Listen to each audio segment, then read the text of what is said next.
لله نحمده ونستعينه ونستغفره ونعوذ بالله من شرور أنفسنا ومن سيئات أعمالنا من يهده الله فلا مضل له ومن يضلل فلا هادي له وأشهد أن لا إله إلا الله وحده لا شريك له وأشهد أن محمدا عبده ورسوله اللهم صل وسلم على نبينا محمد وعلى آله وصحبه أجمعين أما بعد. Kaum muslimin dan muslimat rahimani wa rahimakumullah. Alhamdulillah, segala puji bagi Allah Subhanahu wa taala yang senantiasa mencurahkan nikmat dan karunia-Nya kepada kita. Nikmat yang begitu banyak yang tidak bisa kita hitung satu persatu. Di antara nikmat di mana kita sudah mendekati kepada bulan Ramadan, bulan yang selalu diharapkan oleh para salaf dahulu, karena mereka sangat mengerti akan nilai bulan Ramadan, sehingga mereka 6 bulan sebelum datangnya Ramadan mereka sudah berdoa agar umur mereka dipanjangkan oleh Allah Subhanahu wa taala sehingga ketemu dengan Ramadan. Berdoa kepada Allah agar Allah serahkan Ramadan itu kepada mereka, sehingga mereka betul-betul bisa maksimal beribadah pada bulan Ramadan itu. Dan 6 bulan setelah Ramadan mereka berdoa kembali, terus berdoa selama 6 bulan agar amalan yang mereka lakukan pada bulan Ramadan itu bisa diterima dengan sebaik-baiknya oleh Allah Subhanahu wa taala. Jadi nikmat yang Allah berikan kepada kita, nikmat umur, nikmat kesehatan, mudah-mudahan Allah Subhanahu wa taala memanjangkan umur kita ke Ramadan yang akan datang dan Ramadan berikutnya. Salawat dan salam semoga dan berkah Allah Subhanahu wa taala kepada Nabi kita Muhammad sallallahu alaihi wasallam. Allahumma salli ala Muhammad wa ala ali Muhammad. Saya mengucapkan ribuan terima kasih banyak kepada pertama pengurus atau DKM masjid ini yang telah memberikan kesempatan kita untuk duduk bersama mempelajari bagian dari agama kita. Yang kedua, saya mengucapkan terima kasih banyak kepada panitia yang mengundang saya dari jauh. Sementara saya mengetahui bahwasanya masih banyak juga ustaz-ustaz yang ada di kota Jakarta ini yang bisa diterima ilmunya. Kajian kita adalah meraih pengampunan pada bulan Ramadan. Bulan Ramadan, sebagaimana yang telah kita sebutkan tadi, bahwa Allah Subhanahu wa taala memberikan keistimewaan pada bulan Ramadan ini.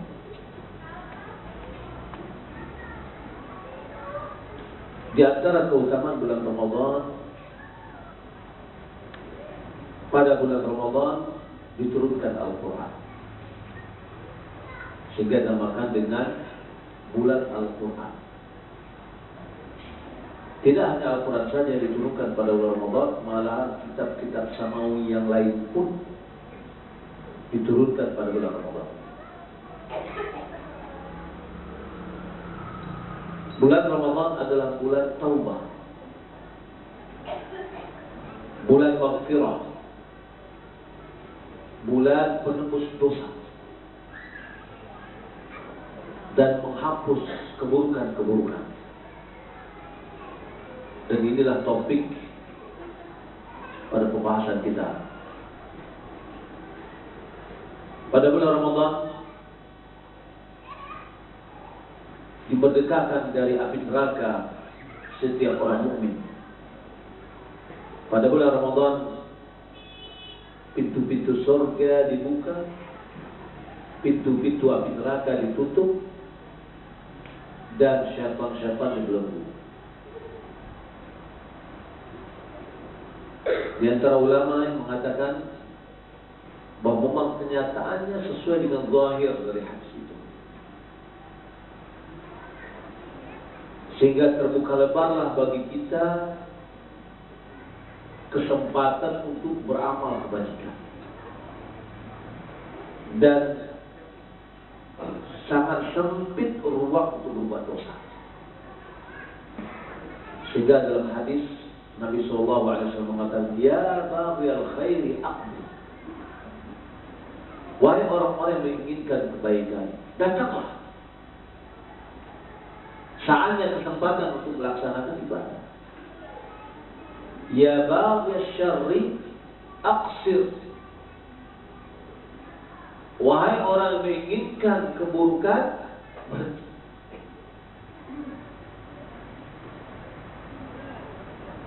Potensi untuk berbuat kebaikan itu sangat banyak, di antaranya tadi pintu-pintu surga dibuka. Potensi untuk berhenti dari maksiat dan dosa-dosa juga terpenuhi. Karena pintu-pintu neraka ditutupi Allah Subhanahu wa taala. Syaitan-syaitan pun dibelenggu. Dan sebuah riwayat dikatakan, yang dibelenggu itu adalah tokoh-tokoh syaitannya. Ya, yang membangkang itu yang dibelenggu.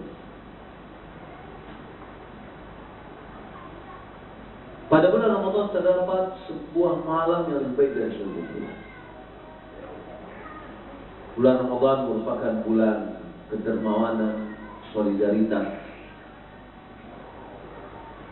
Bulan kita berbuat baik kepada orang lain. Dan bulan Ramadan adalah bulan doa kita dikabulkan oleh Allah. Masih banyak lagi istimewa. Maka kita lihat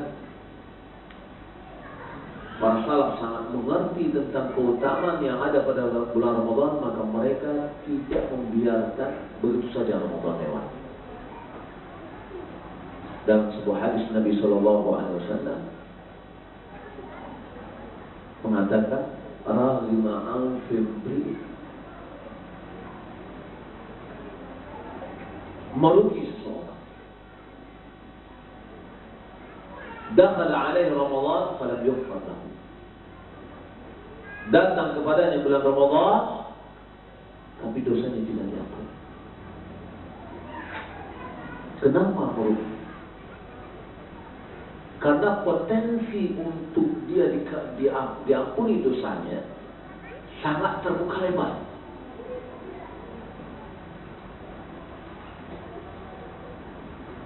Siapa yang memanfaatkan potensi itu akan diampuni dosanya.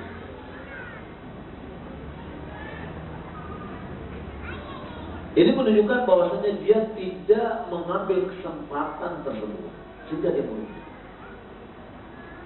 Ibarat seandainya sebuah perusahaan membuka lowongan kerja dengan ketentuan-ketentuan tertentu, di mana ketentuan itu ada pada diri kita, lalu kita tidak mengambil manfaat itu, maka orang akan mengatakan Anda rugi. Kenapa tidak Anda ambil manfaat tersebut? Begitu juga dengan bulan Ramadan. Ada 3 hadis, semuanya adalah hadis yang sahih riwayat Bukhari dan Muslim, yang menembus dosa-dosa kita pada bulan Ramadan dengan 3 jenis amalan. Nabi SAW bersabda, "Man shoma Ramadhana imanan wa ihtisaban, ghufira lahu ma taqaddama min dhanbihi." Yang kedua, "Man qama lailatal qadr, man qama Ramadan." Yang pertama, man shoma Ramadan. Man shoma Ramadhana imanan wa ihtisaban, ghufira lahu ma taqaddama min dhanbihi. Yakni puasa. Yang kedua, man qama Ramadan imanan wa ihtisaban, ghufira lahu ma taqaddama min dhanbihi. Shoma berarti ibadah siap, yaitu puasa. Ramadan, qiyam Ramadan, yaitu ibadah pada malam hari.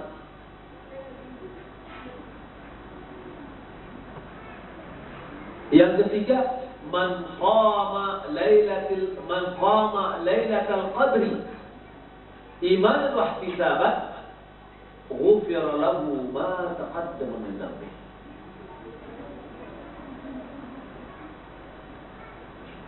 Siapa yang menegakkan malam Lailatul Qadar? Berarti yang pertama puasa. Siapa yang berpuasa bulan Ramadan? Yang kedua, siapa yang menegakkan malam Lailatul Qadar? Siapa yang menegakkan malam Ramadan? Yang ketiga, siapa yang menegakkan malam Lailatul Qadar? Syaratnya sama, dua. Imanan wa ihtisaban. Yang pertama iman. Yang kedua ihtisab. Apa makna iman? Ulama mengatakan tasdiqan bima wa'ada Allah. Membenarkan dan mempercayai janji yang telah dijanjikan oleh Allah. Jadi dia melakukan itu bukan karena orang melakukan, dia melakukan. Orang berpuasa, dia ikut puasa juga. Orang qiyam Ramadan, dia ikut juga. Orang i'tikaf, dia ikut ada i'tikaf. Tidak ada dasar. Hanya ikut-ikutan. Tidak. Tapi tidaklah datang dari dirinya. Bahwa dia mengatakan ini adalah pertama, puasa adalah kewajiban dari Allah. Ya ayyuhalladzina amanu kutiba alaikumusiyam. Puasa bukan untuk kesehatan. Puasa bukan karena malu dari orang. Puasa bukan untuk pencitraan. Tapi puasa dasarnya adalah karena ini adalah perintah dari Allah. Wahtisaban, arti ihtisaban itu adalah mengharapkan pahala. Mengharapkan pahala. Bukan penuh perhitungan. Karena ada sebagian orang mengatakan penuh perhitungan. Tidak. Tapi maknanya adalah talabus sawab. Berharap untuk mendapatkan pahala.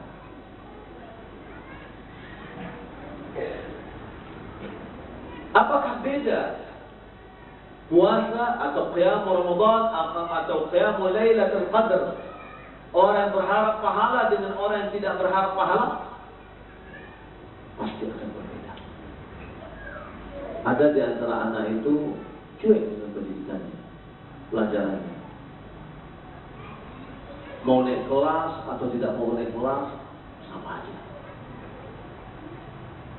Ada anak pengen naik kelas, terserah nilainya berapa, pokoknya naik. Ada anak naik kelas dengan nilai tertinggi. Kira-kira tiga anak ini apakah sama yang dilakukannya pada malam dia ujian? Pasti tidak. Pasti tidak. Anak yang cuek dengan pendidikannya, dia cuek dengan materinya. Mungkin malamnya dia main, tidur, dan nonton, dan seterusnya. Anak yang berharap dia naik, dia lihat sedikit pelajarannya. Tapi anak yang naik dengan nilai yang tertinggi, boleh jadi malam itu dia tidak tidur. Kenapa? Karena dia pengen menguasai materi yang akan diuji agar dia mendapatkan nilai 100. Berarti harapan, tujuan dan target itu mempengaruhi sikap, mempengaruhi perbuatan. Begitu juga di dalam kita bulan puasa. Berpuasa atau qiyamul lailah atau qiyamul lailatul qadr, ihtisab, berharap untuk mendapatkan pahala. Nanti kita lihat bagaimana modelnya. Lalu apa yang didapatkan? Ghufira lahu ma taqaddama min dhanbi. Diampuni dosa-dosa yang telah berlalu. Jika dia bisa memenuhi dua syarat. Kita lihat yang pertama. Ibadah puasa.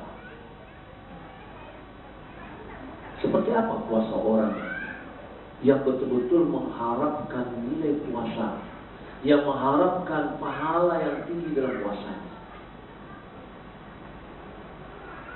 Apakah orang yang berharap nilai puasanya tinggi, namun dia setiap hari dia merusak puasanya? Tentu tidak.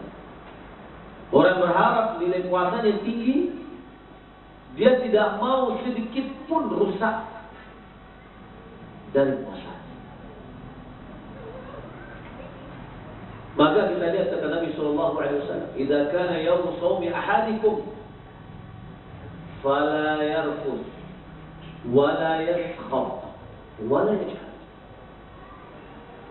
Wa in syatamahu ahadun aw qatalahu falyaqul inni sha'im."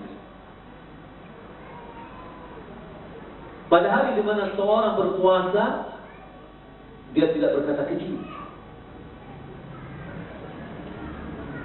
Dia tidak mau berkata kasar.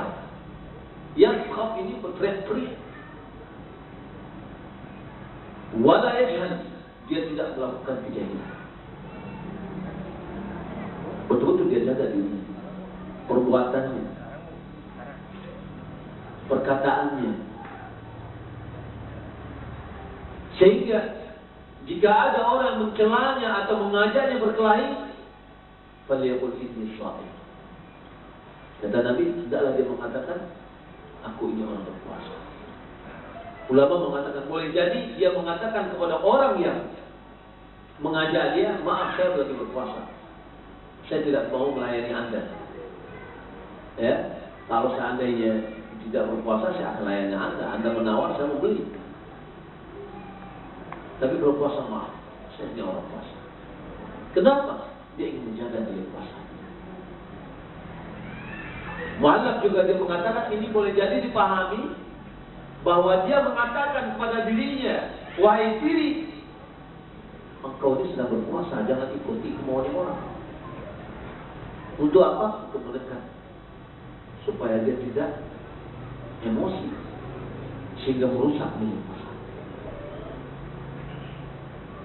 Maka orang yang berpuasa betul-betul dia menjaga dirinya dan menjaga puasa.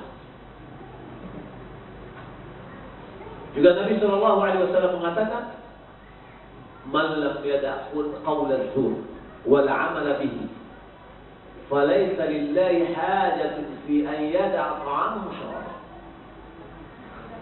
Siapa yang tidak meninggalkan perkataan bohong dan tidak juga meninggalkan perbuatan bohong, curang, menipu, falaysa lillahi hajatun fi an yada'a ta'amahu wa syarab. Maka Allah tidak membutuhkan kepada perbuatan yang meninggalkan makanan dan minuman. Allah tidak membutuhkan pada puasa. Mu'allaf dia mengatakan bahwa wa fihi dalilun anna hukm as-siyam al-imsak 'an ar-rafath wa qawl az-zur.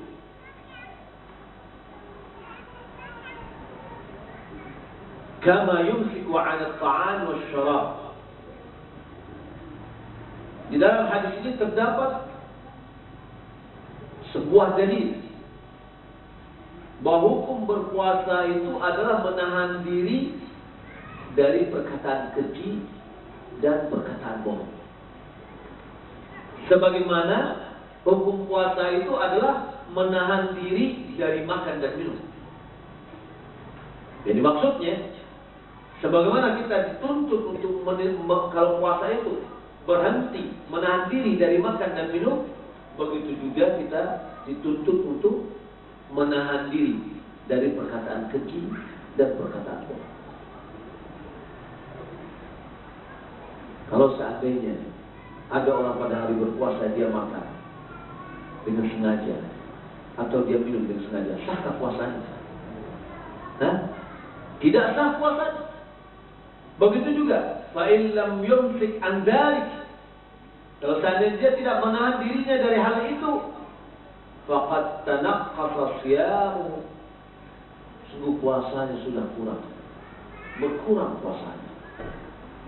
Wa ta'arrada li sakhati rabbih, dia akan mendapatkan kemurkaan dari Rabb-Nya.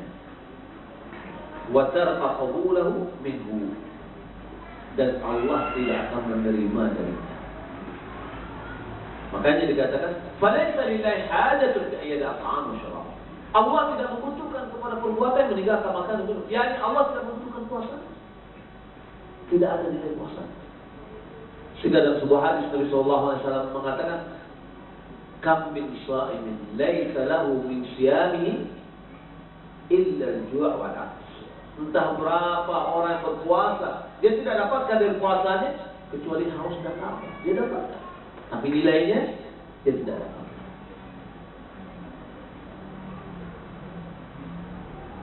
Sehingga Umar bin Khattab radhiyallahu ta'ala dia mengatakan dan mempertegas apa yang disampaikan oleh Nabi. Laisa siyam min at-ta'am wash-sharab wahdahu. Puasa itu bukan dari makan dan minum saja.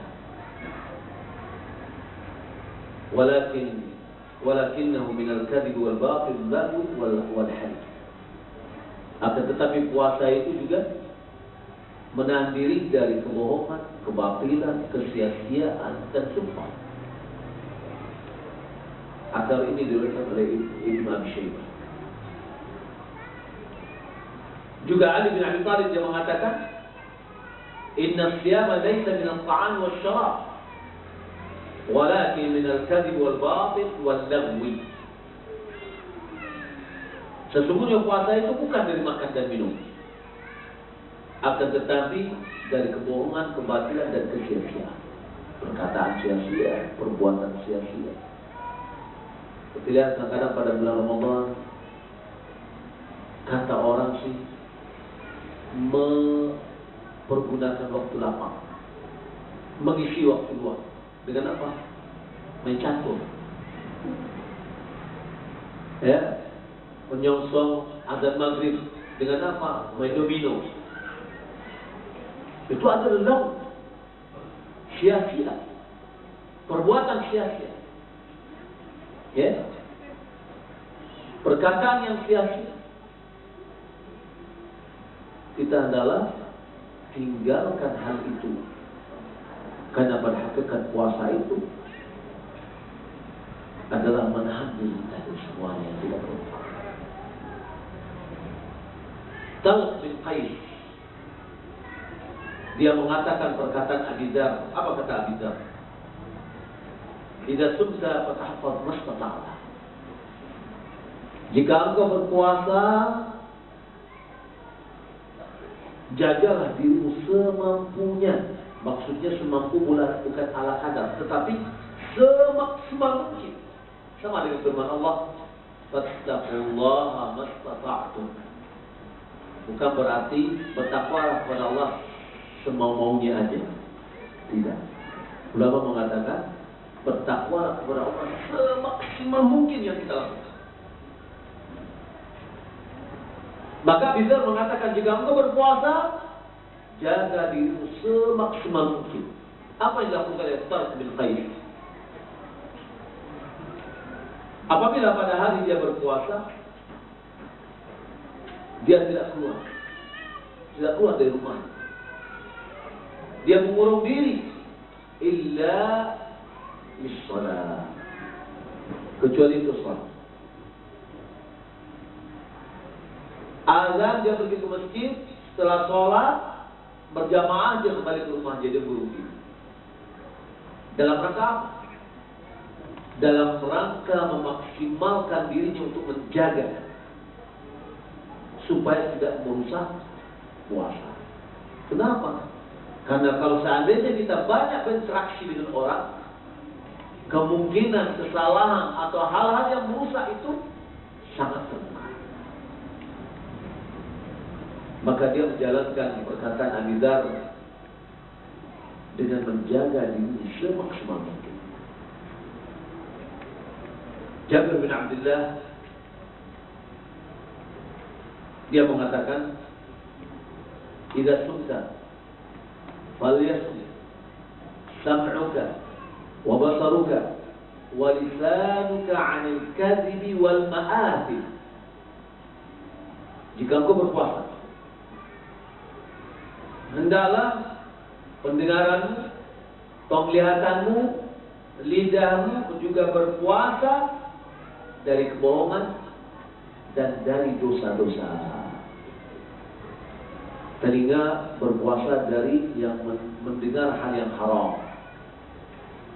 Mata berpuasa dari melihat yang haram. Lidah berpuasa dari kebohongan. Lalu beliau mengatakan, wada adal khadim. Jangan sakiti, jangan ganggu pembantu. Khadimah, pembantu. Mana yang paling tinggi kerjanya, frekuensi kerja pembantu, di luar Ramadan atau dalam Ramadan? Nah ibu, Ramadan. Jabir bin Abdullah dia mengatakan, jangan sakiti pembantu, jangan bebani dia kerja yang banyak. Ya? Kenapa kalau bulan Ramadan banyak kerja pembantu? Ya? Kalau anggaran, mana yang besar, anggaran bulan Ramadan atau luar Ramadan, Bapak-bapak? Kenapa? Hah? Kalau kita lihat, kita jadikan Ramadan sama dengan hari-hari yang lain, ya. Karena saya yakin perut yang kita pakai Ramadan sama aja dengan perut yang luar Ramadan, betul tak? Nah, kita tarik nih, sarapan paginya itu yang sama. Berapa sih kita makan sarapan pagi? Makan malamnya itulah berbuka. Berarti ada makan siang nggak? Nggak ada. Kalau dikonsumsi boleh jadi 30% sarapan pagi, 30% makan malam, makan siangnya agak gede sedikit, 40%. Seharusnya anggaran kita hemat 40%. Tapi berapa Bapak harus mengeluarkan? Nambah 40% dari yang biasa. Berarti 2 kali lipat. Ya, 60, 80. Semuanya ya untuk apa? Untuk perut atau untuk apa? Ini menunjukkan bahwa mata kita juga pengen makan. Rasanya pola ini enak nih. Ya, makanan ini enak. Karena juga biasanya begini juga. Ramadan itu kita menilai ini tidak, kok sedikit dari antara kita yang menilai itu adalah tempat kita beribadah. Tapi yang ada atau kebanyakan di masyarakat sebuah kebiasaan. Ya, apa-apa saja kebiasaannya pada bulan Ramadan keluar semuanya pada bulan Ramadan. Di luar Ramadan enggak. Jadi kembali ritual atau kebiasaan yang dilakukan pada bulan. Lalu apa kata Abi Dzar, kata Jabir bin Abdullah, "Wa yakun 'alaika wiqarun wa sakinatun yawma shawmika." Hendaklah pada hari kamu berpuasa terdapat pada dirimu itu ada ketenangan, ada kewibawaan. Wala taj'al yawma fitrika wa yawma shawmika sawa. Jangan kamu jadikan harimu berbuka dengan harimu berpuasa sama. Oh, seandainya ada di antara kita karakternya pada hari-hari biasa suka guyonan, ya, maka pada bulan Ramadan jangan suka guyonan. Harus kita bedakan, ini hari bulan puasa, ini hari tidak puasa. Adalah dengan kita berpuasa itu ada ketenangan, ada ketundukan kepada Allah. Hadis ini atau riwayat asar ini diriwayatkan oleh Ibnu Abi Syaibah di dalam musannafnya. Maka kita puasa orang yang betul-betul berpuasa karena Allah, mengharapkan pahala.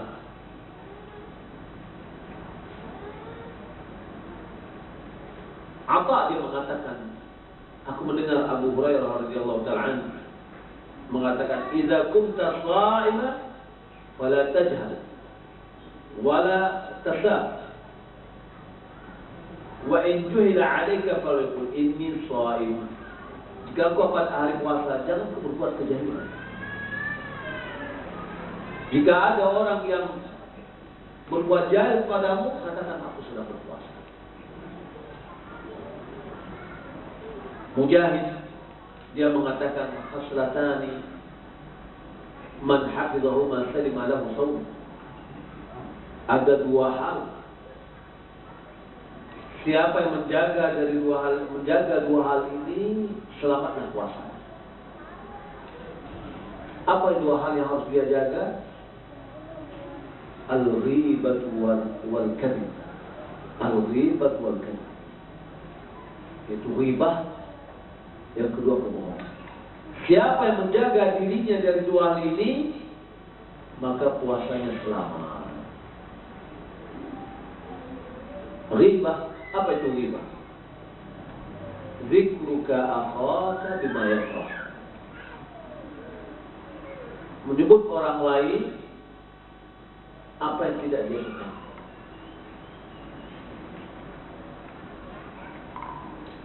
Abu Aliyah dia mengatakan, as-shaim fi ibadati ma lam yaghtab.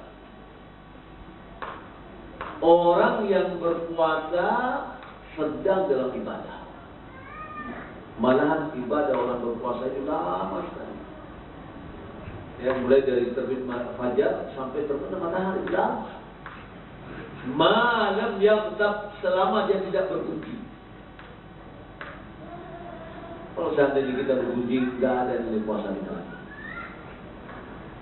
Habis sholat subuh, keluar dari masjid, yang paling enak berbicara atau ngobrol itu adalah di persimpangan jalan. Yang satu mau pergi ke rumahnya, ini satu ke rumahnya, ini bisa berdiri 1 jam. Ya, ngobrol dari awal sampai akhir nggak tahu di mana ujung dan pangkalnya.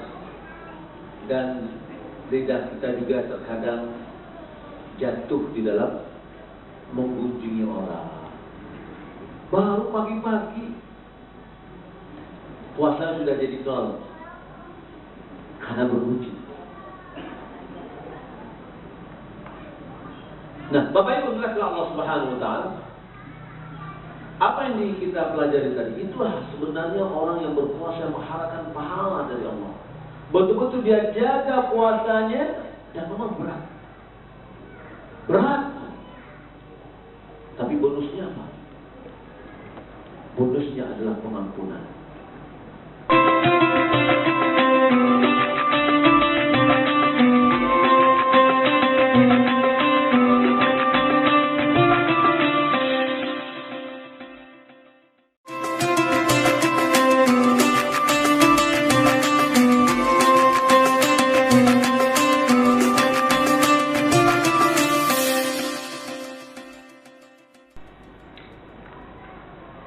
Bapak Ibu belakang Allah Subhanahu.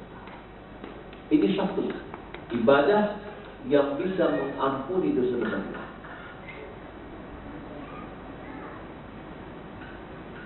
Kalau seandainya tidak sukses pada siang, yakni puasanya masih ada sedikit, ya, rusak. Kalau waktu bulat itu, ya masih ada sedikit ujungnya pecah. Kalau bahasa Minangnya sumpiang. Dia pengen buat terus tidak ada yang rusak. Sudah. Tapi mau susah. Inilah yang harus kita lakukan. Kita jadikan mudah-mudahan dengan puasa kita pada bulan Ramadan ini Dengan kita jaga nilai-nilai puasa kita, sehingga bisa menghapus dosa-dosa kita. Yang kedua adalah hadis yang kedua tadi. Apa hadis yang kedua?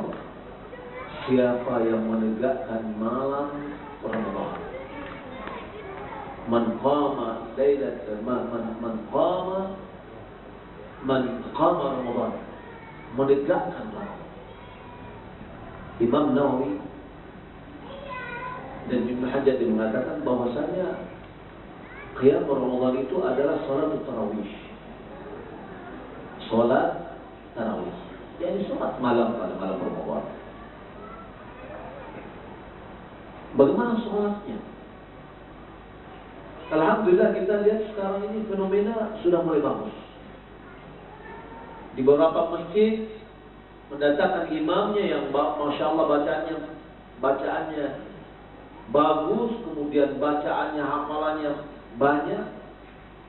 Ini adalah fenomena di antara fenomena menegakkan Ramadan.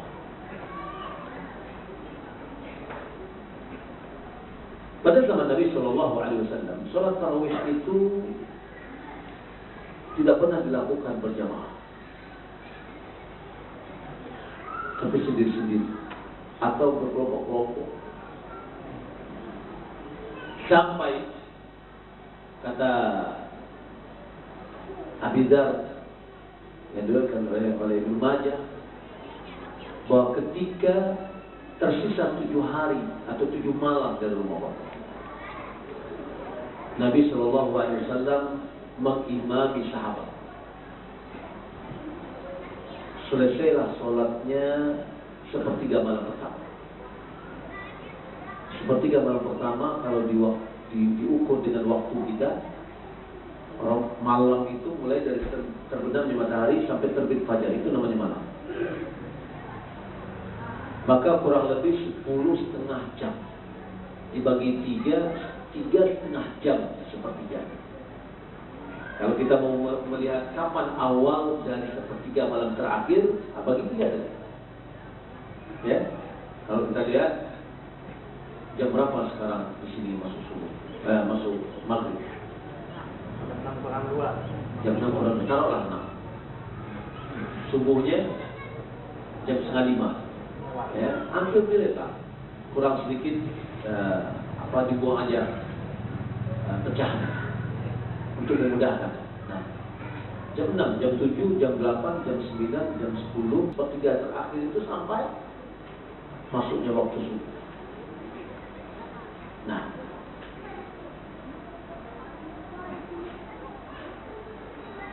enam hari yang tersisa Nabi tidak berjamaah.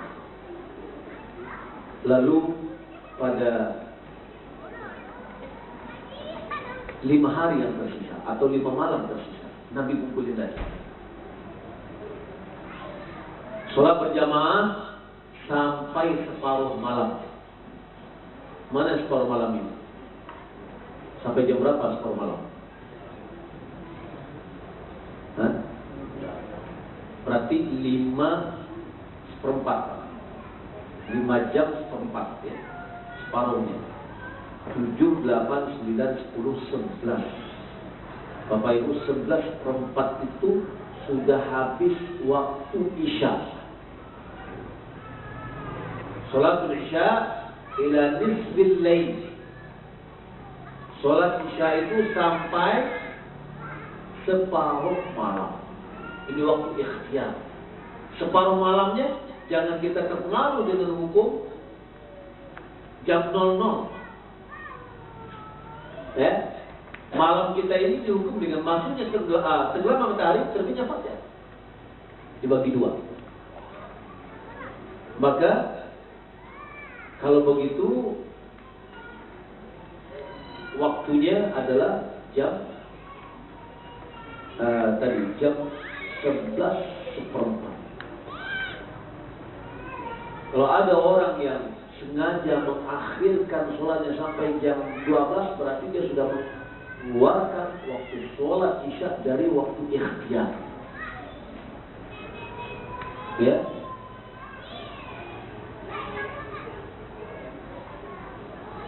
Lalu setelah Nabi SAW selesai sholat, para sahabat mengatakan, ya Rasulullah, kalau seandainya engkau bisa mengimami kami sampai sisa hari yang masih ada, selesai. Kata Nabi, innahu man qama ma'al imami hatta yansarif kutiba lahu qiyamul lailah. Sesungguhnya siapa yang berdiri bersama imam, maksudnya sholat tarawih bersama imam, sampai imam itu selesai, dituliskan baginya qiyamul lailah, menegakkan malam suntuk. Ya, maka bersabarlah kita dengan imam. Kalau dapat bonus alhamdulillah, kalau imamnya cepat, sudah. Ya, tapi jangan cari imam yang cepat. Kita mau pengen dapat nih pahala yang tinggi dengan banyak atau lama berdiri. Lalu dalam hadis ini ulama mengatakan disyariatkan sholat tarawih itu berjamaah. Karena Nabi mengatakan siapa yang berdiri bersama imam sampai imam selesai, dituliskan baginya qiyamul lailah. Ini adalah keutamaan sholat tarawih berjamaah sampai selesai. Pada 4 hari tersisa Nabi tidak tegakkan berjamaah. Pada 3 malam yang tersisa Nabi kembali mengumpulkan. Dia kumpulkan juga, dia ajak juga keluarganya, istrinya. Dan itu adalah malam ke-27. Nabi sholat sampai perawi mengatakan khawatir terhadap sahur. Takhawafna al-falah. Qila wa al-falah? Qala as-suhur. Kami khawatir falah. Apa itu falah? Adalah sahur. Berarti setelah Isya, sholat Nabi, sholat tarawihnya berakhir hampir sahur. Itulah contoh sholat tarawih qiyamul Ramadan yang mengharapkan pahala. Gak ada yang mengerutu di belakang. Yang mengatakan, aduh, lamanya lagi ya. Subhanallah, Bapak Ibu. Sholat tarawih adalah sholat sunnah. Jika ibu-ibu, bapak yang sudah berumur tidak mampu berdiri, sudah duduk. Tapi kita bersama. Apa kata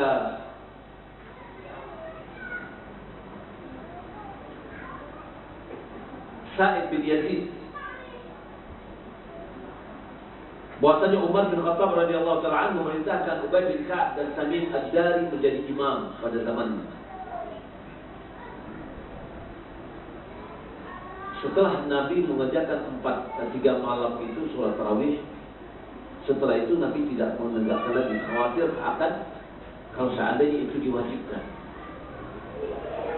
Akhirnya Nabi membiarkan ada yang sholat berdua, ada bertiga, ada sendiri, masing-masing. Ada yang di rumahnya, ada yang di masjid. Sampai Nabi wafat pada zaman Abu Bakar, begitu juga masih tetap. Pada zaman Umar punya inisiatif kembali mengangkat batang terata, kata orang, kembali menghidupkan apa yang dulu pernah dihidupkan oleh Nabi. Jadi Umar tidak membuat bid'ah. Bikin sholat tarawih berjamaah itu bukan bid'ah, karena sudah ada contohnya dahulu. Kemudian dia diberhentikan karena ada alasan. Alasannya karena pada zaman Nabi adalah zaman tasyri', penetapan syariat. Setelah wafatnya Nabi, tidak ada lagi penetapan syariat baru. Lalu Umar menghidupkan kembali apa yang pernah Nabi lakukan. Maka Umar menjadikan dalam satu masjid itu satu imam. Diperintahkan Ubay bin Ka'ab dan Tamim ad-Dari menjadi imam. Lalu mereka ini menjadi imam pada bulan Ramadan. Wa kana qari yaqra'u bi bi'aini. imam ini membaca 200 ayat. Ya, ini belum apa-apa dari apa yang dilakukan oleh Nabi. Nabi pernah sholat malam, lalu diikuti oleh Ibnu Abbas. Nabi membaca Al-Baqarah. Al-Baqarah 286, ya, ayatnya. Setelah hampir di ujung Al-Baqarah, Ibnu Abbas mengatakan, mungkin Nabi mau rukuk dia lagi. Taunya Nabi pindah ke surah An-Nisa. Di ujung An-Nisa, Ibnu Abbas juga mengatakan di hatinya ini Nabi mau rukuk. Kemudian dia pindah ke surat Ali Imran. Berapa juz tuh? 1 rakaat loh. Ya? Nah ini juga dia membaca 200 ayat. Sampai Zaid bin Yazid dia mengatakan, hatta kunna na'taminu 'ala al-'asa min tuli al-qiyam. Sampai kami menyandar ke tongkat karena lamanya berdiri. Kalau misalkan dinding, nyandarlah ke dinding dia. Ya, kalau perlu kakinya capek, taruh kaki ke atas sedikit. Karena lama dia berdiri. Wa ma kunna nansarif illa fi furu'il fajr. Tidaklah kami selesai kecuali sudah mendekati dengan fajar. Ini sholatnya siapa nih? Sholatnya orang yang mengharapkan pahala dari Allah. Kalau orang yang tidak mengharapkan pahala, nggak mau. Sudah sekali ini aja lah, besok nggak lagi. Ya? Saya merasa aneh juga di belakang. Habis sholat, orang sudah mulai keluar. Saya bilang, Pak Ustaz, kalau nggak salah Pak Ustaz tadi membaca ayat 1,5 ayat. Kata iya.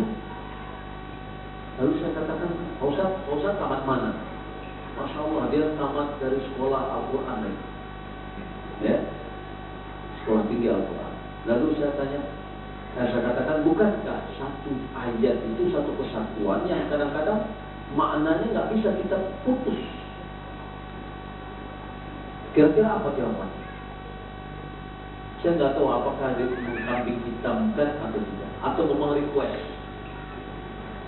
Kata Pak Ustadz ini, kata ibu-ibu, Pak Ustadz jangan panjang-panjang ayatnya. Ini apa betul requestnya dari ibu-ibu atau memang ibu dikambing hitamkan gitu? Ya? Subhanallah. Mana posisi kita dengan para salaf yang mereka berharap mendapatkan pahala dengan qiyam Ramadannya, karena ingin mendapatkan pengampunan dari dosa-dosa. Ini tentang qiyam Ramadan. Kalau kita sudah bisakan puasa dengan baik, ditambah lagi qiyam Ramadan dengan baik, sudah 2 faktor yang bisa menghapus dosa-dosa kita. Ya. Yang ketiga adalah man qama lailatul qadri imanan wa ihtisaban. Siapa yang menegakkan malam Lailatul Qadar didasari oleh iman dan mengharapkan pahala dari Allah, ghufir lahu ma taqaddama min dhanbi.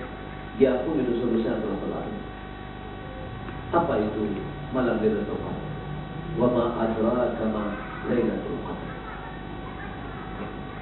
Ma huwa Lailatul Qadr? Lailatul Qadri khairun min alf syahr. Malam Lailatul Qadar itu lebih baik dari 1000 bulan. Apa yang terjadi pada malam Lailatul Qadar? Di antara yang telah terjadi pada malam Lailatul Qadar adalah nuzulul Quran. Allah Subhanahu wa taala katakan, "Inna anzalnahu fi lailatul qadr." Sesungguhnya kami menurunkannya pada malam Lailatul Qadar. Kapan Allah turunkan Al-Quran? Bapak Ibu, kapan Allah turunkan Al-Quran? Pada malam Lailatul Qadar. Mana dalilnya? Ini ayat, ini surat. Inna anzalnahu fi lailatul qadar. Pertanyaan berikutnya, kapan nuzul Al-Quran? Maka jawabannya 17 Ramadan.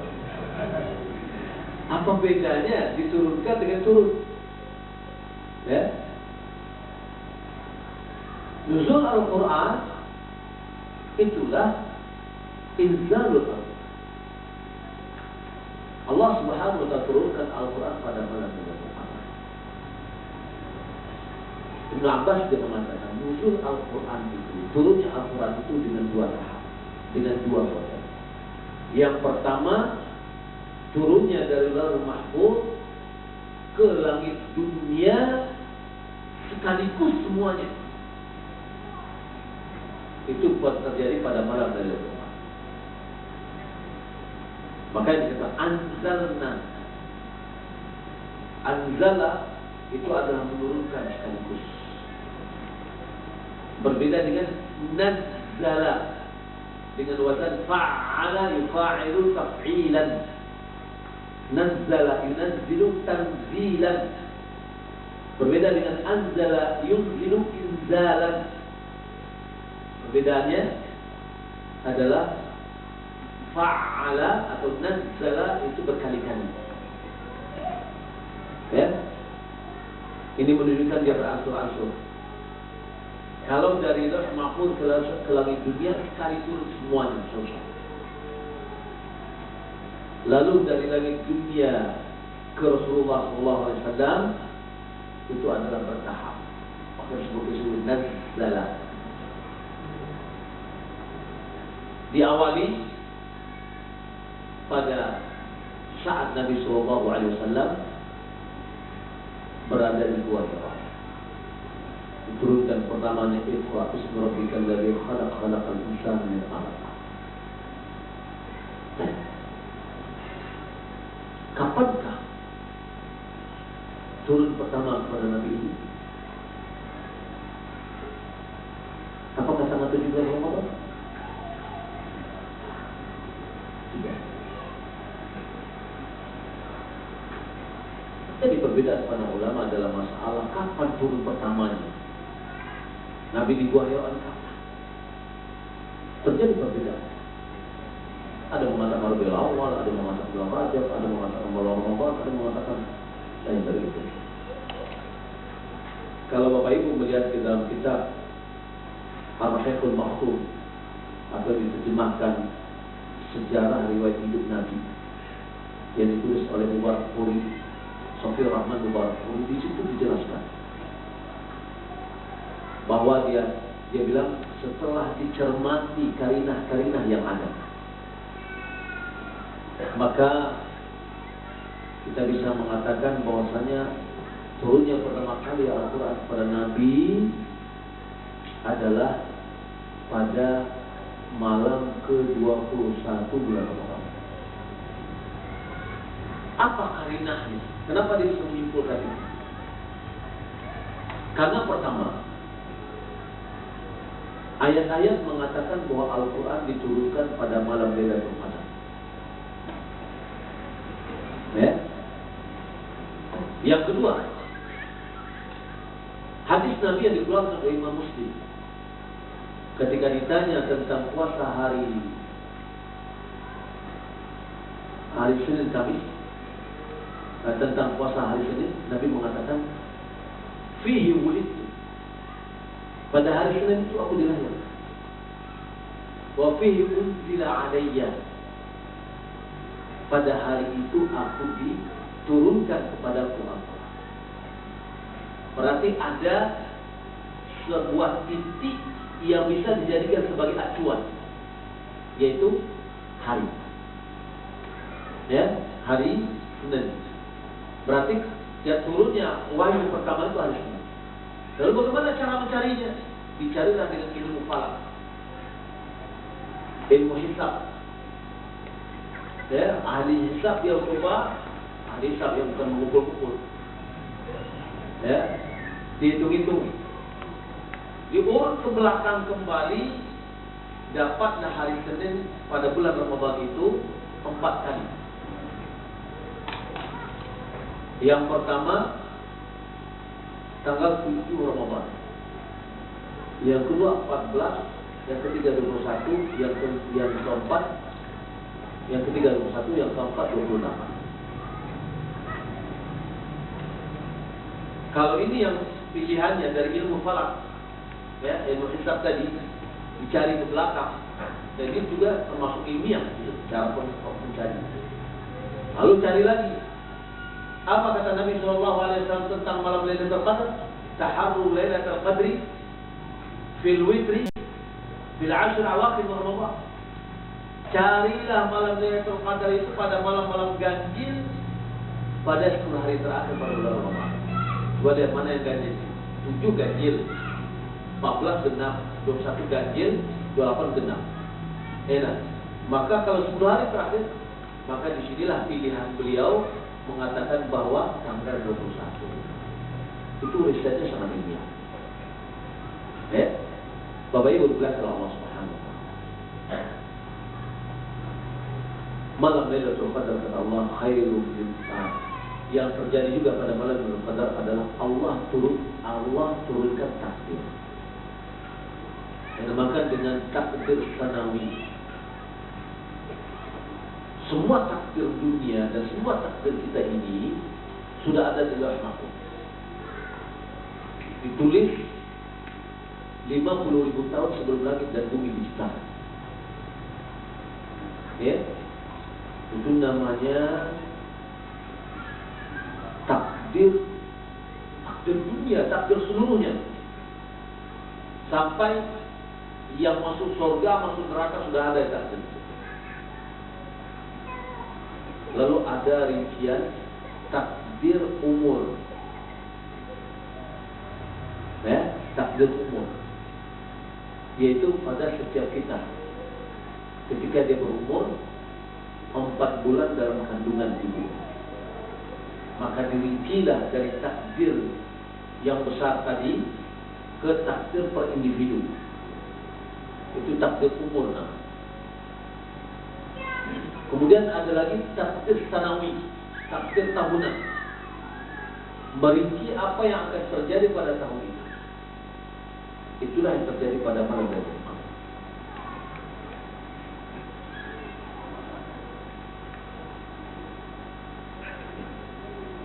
Malam Lailatul Qadar lebih baik dari 1000 bulan.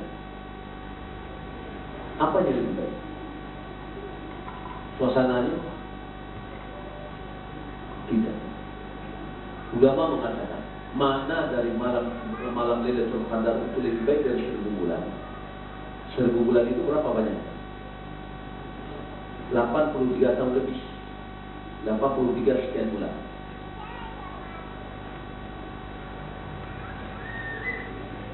Amalan yang kita kerjakan pada malam Lailatul Qadar, mungkin boleh jadi kita tidak tidur malam itu. Kita beribadah, kita bersedekah, kita baca Al-Quran, kita berdoa, kita sholat. Ya, sejak kapan mulainya?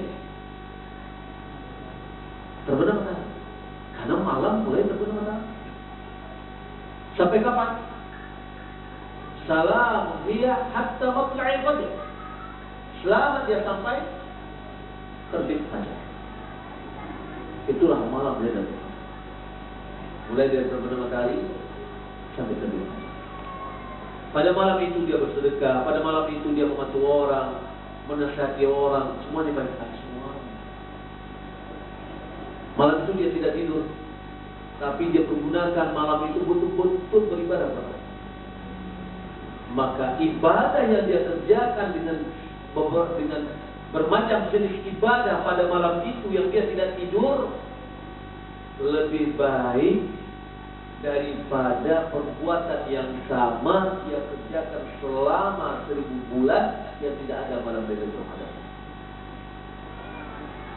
Berarti satu malam Lailatul Qadar yang kita tidak tidur di dalamnya tapi kita beribadah lebih baik dari seumur kita tidak pernah tidur. Ya, ibadah satu malam mengalahkan ibadah 1000 bulan. Inilah keutamaan.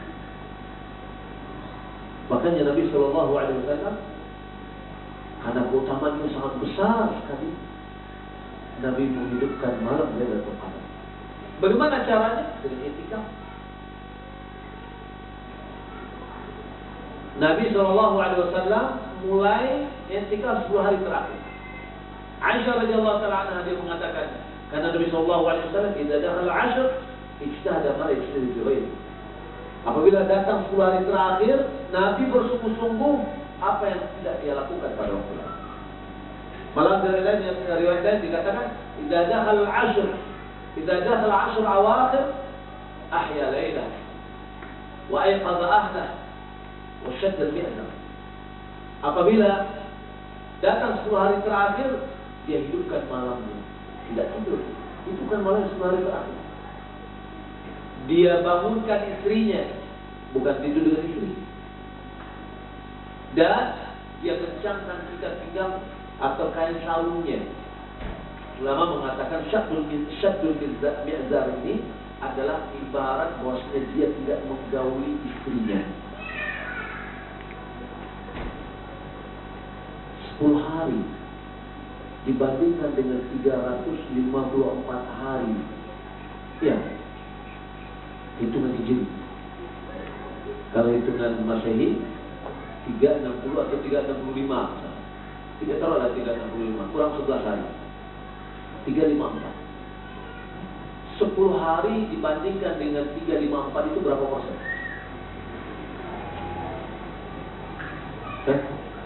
Ada 3%.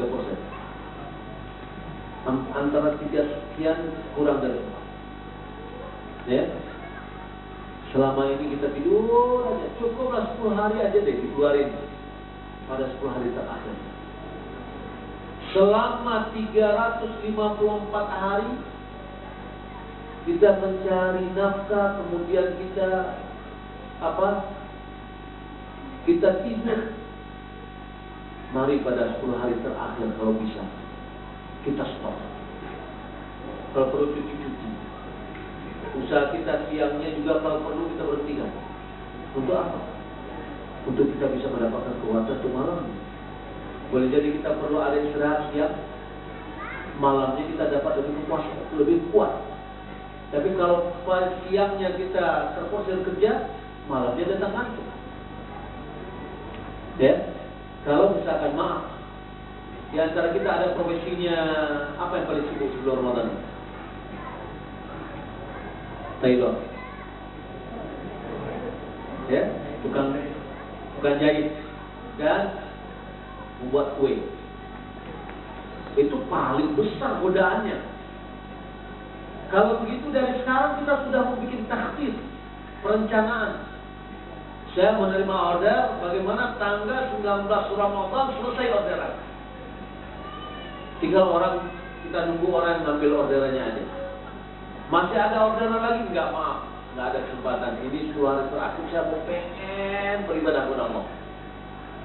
Ya, ini kalau seandainya kita sudah melihat keutamaannya, ada Bapak. Subhanallah. Kalau kita di sana seorang dokter sudah prakteknya siangnya sampai jam 5 malam dia tidak. Ya, setelah menjelang atau habis azan Isya dia sudah sampai di sini.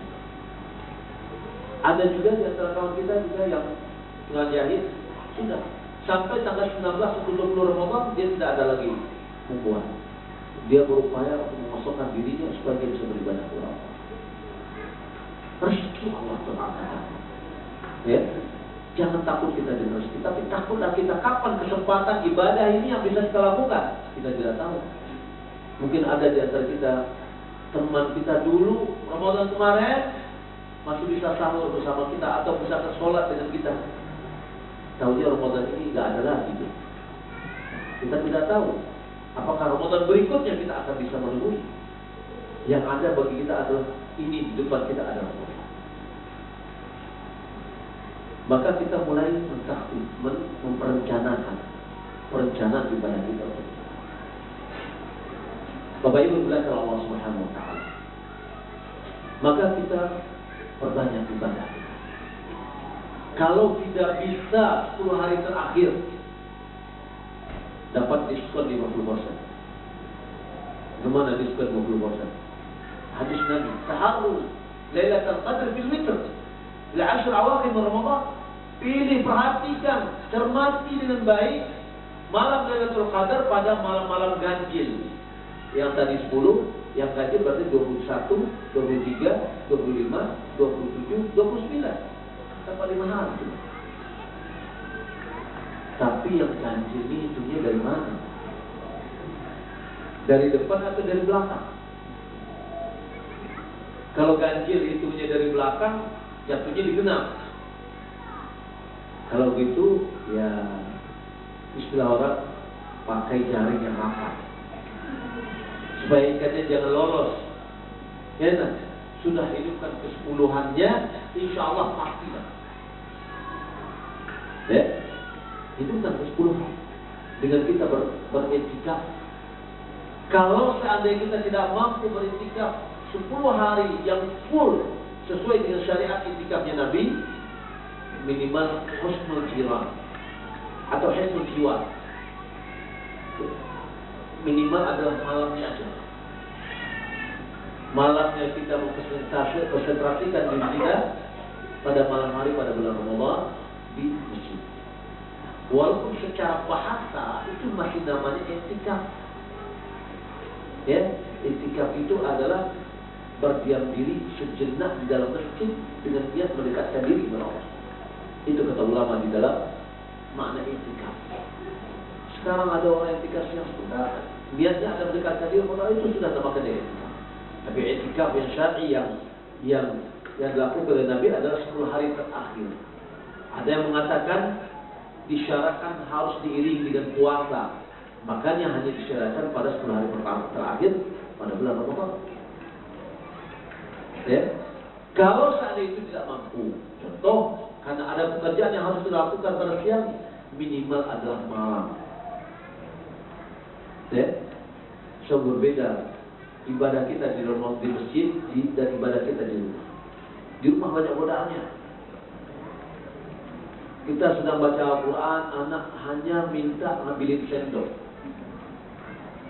Berapa ayat yang tertahan kita untuk membaca? Ya. Kalau di masjid konsentrasi.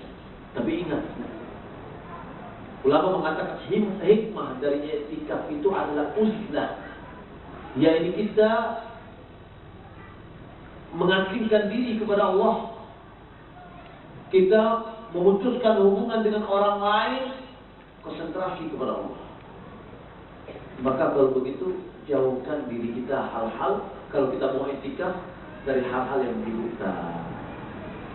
Ya, kalau perlu HP ditinggalkan dulu.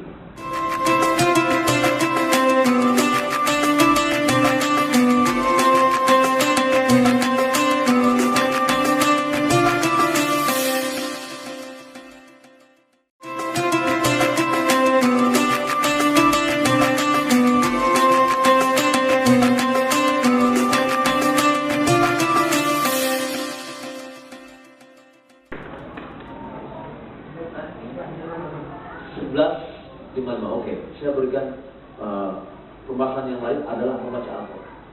Ini sangat penting. Bulan Ramadan adalah bulan Al-Quran. Orang-orang terdahulu berpacu-pacu sudah baca Al-Quran pada bulan Ramadan. Ada di antara mereka selama setiap 2 malam khatam sekali. Setiap 2 malam selesai. Ya, Imam Malik dia memberhentikan majelis hadisnya, majelis tafsirnya, dan dia berjibaku untuk membaca Al-Quran dari Al-Quran itu sendiri. Jadi tidak dari hafalannya, dia melihat kepada mushaf. Karena ulama menilai adanya keutamaan untuk melihat kepada mushaf. Imam Syafi'i jangan ditanya lagi. Imam Syafi'i mengkhatam Al-Quran selama bulan Ramadan 60 kali. Ya, kalau kita 60 kali mungkin Al-Fatihah. Pada hari-hari biasa dia 30 kali. Imam Bukhari pada bulan Ramadan siangnya dia khatam sekali, malamnya setelah sholat tarawih dia menghatam sekali dalam 3 malam. Berarti setelah sholat tarawih dia membaca Al-Quran 10 juz malam. Malam berikutnya 10 juz, malam berikutnya 10 juz. Tapi siangnya dia menghatam. Ya. Maka di sini dianjurkan kepada kita untuk memperbanyak baca Al-Quran, memperbanyak pada bulan Ramadan. Ibnu Rajab mengatakan terdapat larangan menghatam Al-Quran kurang dari 3 hari. Larangan ini kalau seandainya dalam sifat berkelanjutan. Ada orang 1 malam, 2 malam dia khatam Al-Quran, 2 malam. Ini maksud di situ bagian larangannya. Akan tetapi pada bulan-bulan yang memiliki keutamaan pahala kita dilipat gandakan, atau tempat-tempat yang pahala kita dilipat gandakan, maka dianjurkan di situ yang jumlahnya. Maka ulama mengatakan dianjurkan kita memperbanyak baca Al-Quran pada malam hari. Ya, karena pada malam hari kita tidak disibukkan dengan dunia lagi. Maka akan lebih konsen kita membaca, adanya kelarasan antara lidah dengan hati ketika membaca Al-Quran. Maka kalau begitu kita insya Allah bisa. Untuk meringankannya, kita juga bisa membaca Al-Quran seiring dengan sholat waktu kita. Ya, sholat 5 waktu. Kalau Al-Quran yang ada yang 15 baris, itu 1 juznya 10 lembar, 20 halaman. Itu setiap juz. Kalau begitu kita bisa bagi 5, 10 lembar, berarti 1 sholat 2 lembar. 1 lembar sebelum sholat, 1 lembar setelah sholat. Ya, sholat subuh cepat datang, kita baca 1 lembar dulu. Habis sholat subuh, tahan diri sedikit, membaca 1 lembar, setelah itu baru pulang. Begitu, zuhur, asar, maghrib, isya. Dengan demikian, kita bisa menghatam Al-Quran selama 1 bulan. Pengen 2 kali khatam, tinggal nambahin aja 2 lembar. Pengen 3 lembar. Pengen 4 lembar. Setiap sebelum sholat dan setelah sholat. Ayo. Kemudian Bapak Ibu dirahmati Allah Subhanahu Wa Taala, di bulan Ramadan juga dianjurkan kita berbanyak sedekah. Karena Nabi Sallallahu Alaihi Wasallam ajwadun nas. Karena Nabi Sallallahu Alaihi Wasallam ajwadun nas. Nabi adalah orang yang paling dermawan. Dan beliau lebih dermawan pada bulan Ramadan ketika bertemu dengan Jibril. Dermawanan Nabi Sallallahu Alaihi Wasallam. Maka adalah kita memperbanyak sedekah. Kata Nabi Sallallahu Alaihi Wasallam, afdhalus shadaqatu fi Ramadan. Sebaik-baik sedekah adalah sedekah yang kita berikan pada bulan Ramadan. Kalau kita mau bersedekah sekarang lain ada bersedekah, nanti kita tambah lagi sedekah kita pada bulan Ramadan. Kita tingkatkan frekuensinya. Di antara bentuk sedekah adalah memberikan perbukaan kepada orang lain. Nabi Shallallahu Alaihi Wasallam bersabda, "Man fattara sha'iman falahu mithlu ajrihi min ghairi an yanqusa min ajri sha'im syai'." Kata Nabi, siapa yang memberikan perbukaan kepada orang berpuasa, dia mendapatkan pahala seperti pahala orang berpuasa, hanya saja tidak dikurangi dari pahala puasa sama sekali. Orang yang berpuasa itu tidak dikurangi pahalanya. Nanti jangan pula takut, saya mau puasa, nanti puasa saya diambil atau nilai pahala saya diambil. Enggak, saya nggak mau makan juga. Ya, pahala kita tidak akan dikurangi sedikit pun. Namun orang yang memberi kita makan atau kita memberi makan orang, pahala orang berpuasa kita dapatkan. Hadis ini diriwayatkan oleh Nasai, Ibnu Majah dan Imam Ahmad. Juga dalam hadis Aisyah ada tambahnya. Dan ini dari hadis Aisyah ada tambah dalam hadis itu. Wa ma 'amila as-sha'im min a'malil birri illa kana ajru li sahib at-ta'am ma dama quwwat at-ta'am fihi. Ma dama quwwat at-ta'am fihi. Ada tambahan. Tidaklah orang yang berpuasa itu mengamalkan amalan-amalan kebajikan kecuali pahalanya didapatkan oleh pemilik makanan tadi, selama kekuatan makanan itu ada pada diri orang yang berpuasa. Jadi kalau begitu, bukan kan ada juga orang begini, Pak, ini perbukaan hari ini, mohon dimakan yang pertama kali Pak ya. Tidak, bukan itu maksudnya. Ya, nanti bagaimana kalau semuanya memesan kayak gitu, kalau makan semuanya sudah Ya, ini kue, ini langsung masukkan ke mulutnya itu pertama kali, itu susah. Tapi efek dari makanan itu. Orang berpuasa gara-gara makanan yang kita berikan kepada dia, ada energi dari makanannya. Sehingga dengan energi itu dia berpuasa. Dengan energi itu dia qiyam Ramadan. Dengan energi itu dia membaca Al-Quran. Selama kebajikan yang dia lakukannya, dan itu adalah gara-gara kekuatan energi makanan yang kita berikan kepada dia, kita dapat pahalanya dan pengaruh dari makanan tadi. Ya, Ibnu Khuzaimah dan Sahih juga meriwayatkan dari hadis Salman marfu'an tentang keutamaan puasa bulan Ramadan. Di dalamnya Nabi mengatakan, wa huwa syahrul musawah. Dia adalah bulan solidaritas. Bulan Ramadan adalah bulan solidaritas. Wa syahrul yuzadu fihi fi rizqil mu'min. Ingat nih, bulan Ramadan adalah di dalamnya ditambah rezeki mukmin. Pada bulan Ramadan rezeki kita bertambah. Man fattara sha'ima, siapa memberi makan berbuka orang puasa, kana maghfiratun lidzunubi. Kana maghfiratan lidzunubi. Pembukaan tadi adalah penghapus terhadap dosanya. Ini juga menghapus dosa-dosanya. Wa ataqa raqabatuhu minan nar. Dia memerdekakan pundaknya dari api neraka. Orang yang memberikan perbukaan. Wa kana lahu mithlu ajri min ghairi an yanqusa min ajri syai'un.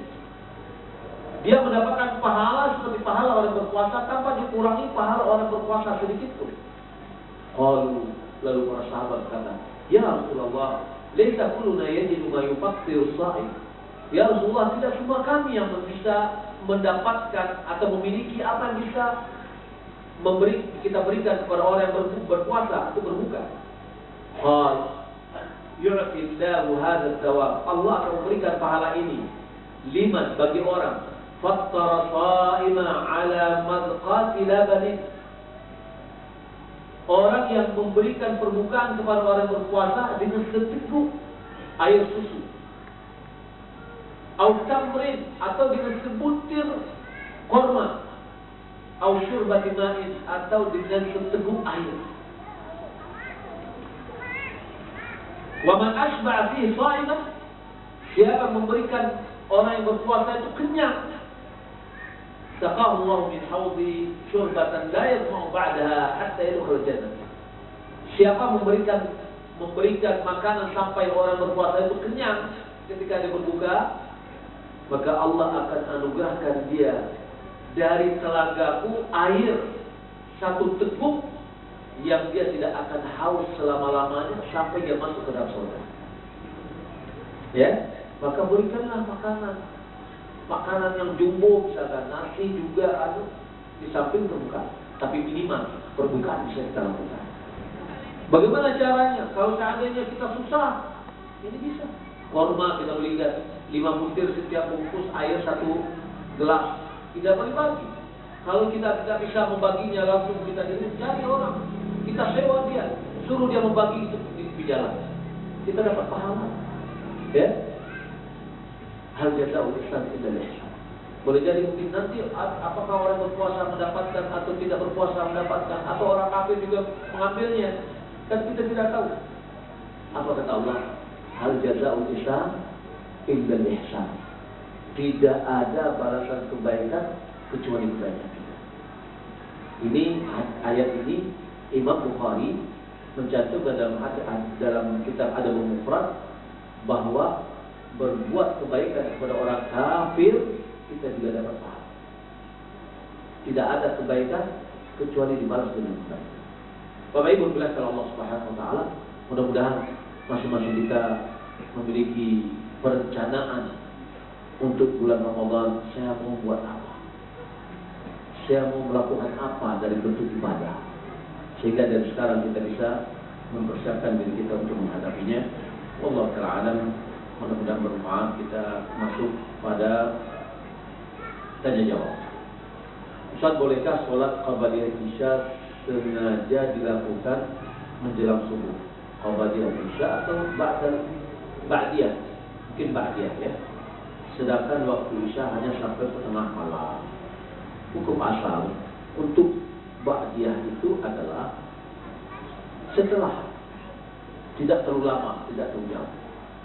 Tapi kalau seandainya dia sibuk atau lupa atau yang lain, bisa dilakukan. Sebagaimana Nabi pernah melakukan sholat ba'diyah zuhur setelah asar karena dia tidak kedatangan tamu.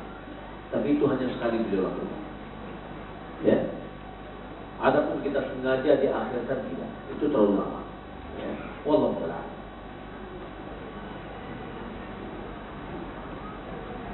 Ustaz mau tanya bagaimana hukum dan cara yang syar'i melaksanakan etika bagi wanita? Ya, wanita disyariatkan juga beretika. Allah berfirman, "Fala taqrabuhunna wa antum 'akifuna fil masajid." Jangan kalian mendekati istri-istri sementara kalian beretikaf dalam masjid. Ini juga menunjukkan bahwa wanita juga beretikaf. Nabi SAW istri-istri Nabi beretikaf pada zaman Nabi masih hidup dan setelah Nabi meninggal dunia. Ya, maka etikaf itu kan kita juga berada di di lingkungan kita, ya, di lingkungan kita. Maka etikaf tentu otomatis pada hal ini juga perlu ada kesepakatan, ya. Istri etikaf, suami gak etikaf, susah juga, ya. Siapa yang yang melayani suami? Nah, mungkin kalau semuanya mau etikaf, anak-anak juga diajak, ya, sehingga semuanya etikaf. Wallahu a'lam. Tapi tentu kita lihat ini adalah sunnah. Kemudian melayani suami itu adalah wajib. Maka jangan kita mendahului yang sunnah daripada yang wajib. Wallahu a'lam. Di antara masjid sekarang ada sholat malam tahajud jamaah terutama di akhir Ramadan. Bagaimana hukumnya? Bolehkah tidak? Iya. Di dalam permasalahan ini, Bapak Ibu yang mulia Allah Subhanahu wa taala, terjadi perbedaan para ulama dalam masalah apakah sholat malam pada bulan Ramadan itu dibatasi hanya 11 rakaat atau tidak dibatasi. Perbedaannya sudah tahu. Dan sebuah riwayat dari Umar bin Khattab, Nabi sholatnya 11 rakaat tapi panjang-panjang. Ya, kita pendek rakaatnya diperbanyak. Riwayat asal dari para salaf, mereka ada yang sholat sampai 36 rakaat. Ya. Nah, maka dalam hal ini adalah perkara-perkara yang khilafiyah, satu sama lain saling kita belakang dada. Kalau kita lihat, kami dulu berdiskusi, dulu kita memahami 11 rakaat, ya, sehingga kalau sholat di Masjid Nabawi 10 rakaat kami keluar, nanti tambah witir 1 rakaat. Pada suatu hari kami diskusi di rumah Syekh Muhammad bin Hadi Al-Madkhali, Muhammad Salafi.